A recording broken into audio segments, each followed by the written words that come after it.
Berbagai peristiwa unik, menarik hingga tragedi terjadi selama sepekan ini. Rangkaian peristiwa tersebut kami rangkum dalam segmen On This Week malam ini.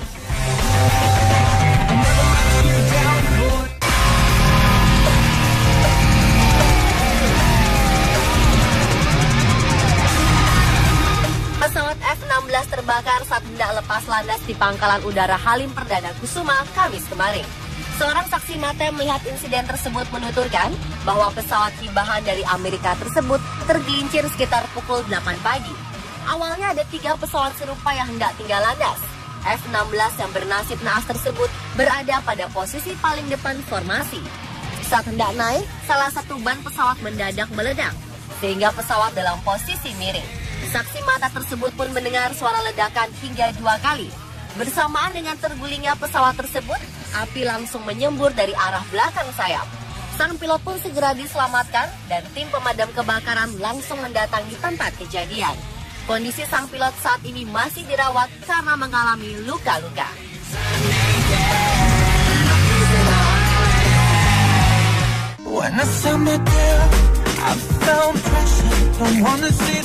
Pencarian para penumpang pesawat Malaysia Airlines MH17 yang ditembak jatuh di atas Ukraina pada Juli tahun lalu akan dilanjutkan minggu ini setelah dihentikan selama beberapa bulan. Usaha pencarian terhambat perang sengit di tempat kecelakaan antara militer Ukraina dan pemberontak pro-Rusia. Garis depan perang telah berpindah sehingga memungkinkan tim ahli yang dipimpin oleh Belanda masuk ke sana. Petugas yang bertanggung jawab atas misi ini mengatakan mereka masih mengharapkan bisa menemukan jenazah penumpang yang terkubur di lahan yang sekarang telah mencair karena musim dingin telah berakhir. Sebelumnya memang tempat ini dikubur salju yang cukup tebal. Pesawat yang membawa 298 penumpang dan awak tersebut jatuh di Ukraina Timur dekat perbatasan Rusia. Penerbangan MH17 dari Amsterdam ke Kuala Lumpur tanggal 17 Juli 2014 melintasi wilayah konflik. Amerika Serikat menuduh kelompok separatis pro-Rusia yang menembak pesawat dengan menggunakan rudal dan kemungkinan karena kesalahan yang bukan disengaja. Rusia menuduh pasukan pemerintah Ukraina. Seluruh penumpang menjadi korban jiwa dengan 80 diantaranya anak-anak dan 15 awak pesawat.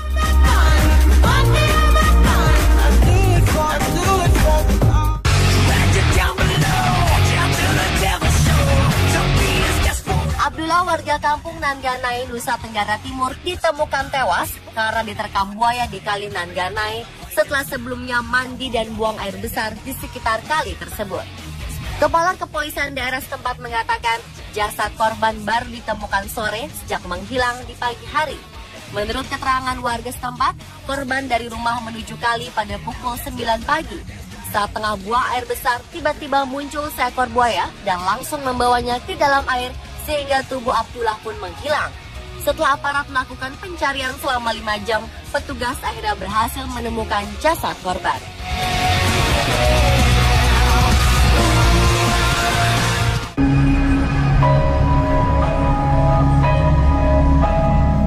Sebanyak 400 migran termasuk banyak anak kecil diduga telah tewas di laut akhir pekan lalu saat mereka berusaha menyeberang dari Libya ke Italia. Berita ini disampaikan oleh Save the Children, organisasi amal untuk anak-anak. Organisasi tersebut mengumpulkan keterangan dari satu kelompok sebanyak 150 orang yang berhasil selamat dan diselamatkan oleh Angkatan Laut Italia dan diangkut ke kota Reggio Calabria, Italia Selatan. Save the Children mengatakan lebih dari 5.100 migran telah tiba di pantai Italia Sabtu lalu. Di antara mereka ada sebanyak 450 anak dan 317 diantaranya tak ditemani orang dewasa. Banyak di antara mereka telah menderita dan menyaksikan pengalaman kekerasan yang mengerikan dan telah kehilangan keluarga dan kerabat. Hal ini akibat kondisi dan situasi Libya yang semakin tak terkendali dengan banyaknya kekerasan di mana-mana.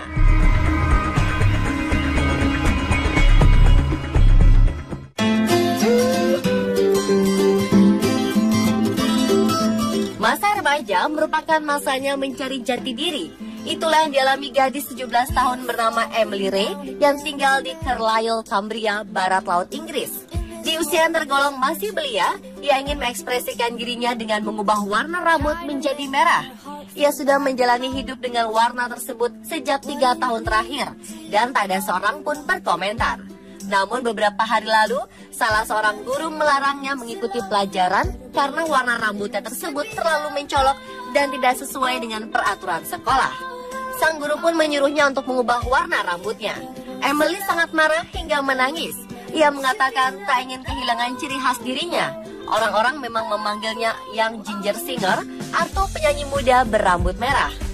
Jika ia harus mengubah warna rambutnya kembali, yaitu coklat, ia akan kehilangan trademark atau ciri khas tersebut. Pihak sekolah mengatakan bahwa Emily menduduki kelas paling tinggi dan harus menjadi contoh bagi adik-adik kelas lainnya.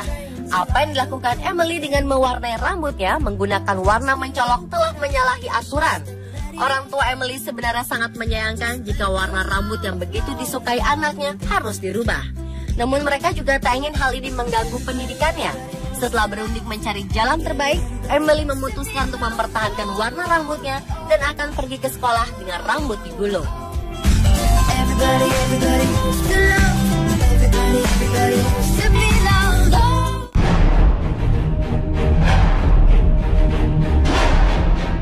Segala sesuatu yang berlebihan memang tidak baik, apalagi jika sampai kecanduan. Seorang remaja berusia 17 tahun dari Cina nekat membakar rumahnya sendiri setelah sebelumnya ditegur karena kebanyakan bermain games. Peristiwa kebakaran itu terjadi sekitar pukul 5 pagi. Saat itu kedua orang tua dan adik bungsunya sedang tidur. Karena rumah tersebut merangkap sebagai mebel, si jagur merah dengan mudah melahap seluruh bangunan. Petugas pemadam kebakaran yang tiba langsung memadamkan api. Sayangnya, si putra bungsu berusia 4 tahun sudah tak bernyawa ketika diselamatkan dari kebakaran.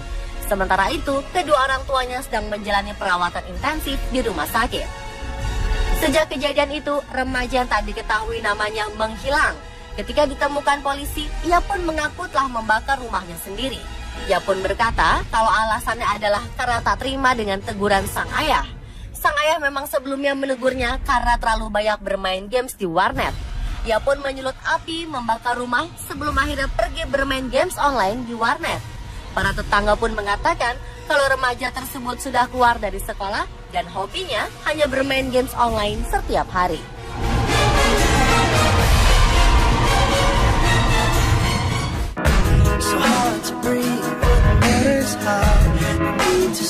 Tidak jarang kita perlu belajar dari orang yang memiliki keterbatasan. Meskipun diselimuti segala keterbatasan, baik fisik maupun psikis, orang-orang ini tak jarang menginspirasi, bahkan menjadi penyelamat bagi orang-orang di sekitarnya. Contohnya adalah balita laki-laki bernama Taylor Mayot dari Inggris. Ia telah menyelamatkan kedua orang tuanya dari maut. Beberapa hari lalu, Taylor yang menderita autisme dan tak bisa bicara, menyelamatkan orang tuanya dari bahaya kebocoran gas di dapur rumah. Awalnya, kedua orang tuanya menganggap Taylor ingin tidur bersama mereka ketika ia terus-menerus mengetuk pintu kamar. Namun ternyata tidak. Taylor justru menarik tangan sang ibu lalu mengajaknya berjalan keluar kamar. Ia terus menarik tangan sang ibu dan akhirnya sampai di dapur. Betapa kagetnya sang ibu ketika bau gas sudah sangat menusuk di ruangan tersebut. Pasangan Lee Mayot dan Rebecca Coogan ini pun sangat bersyukur karena Taylor menyelamatkan hidup mereka. Untung saja kebocoran gas cepat diketahui karena keduanya memiliki kebiasaan menyalakan lilin di pagi hari. Jika sampai terlanjur dinyalakan, tentu mereka semua akan mengalami kecelakaan akibat kebocoran gas. Pemirsa, itulah On This Week versi On The Spot.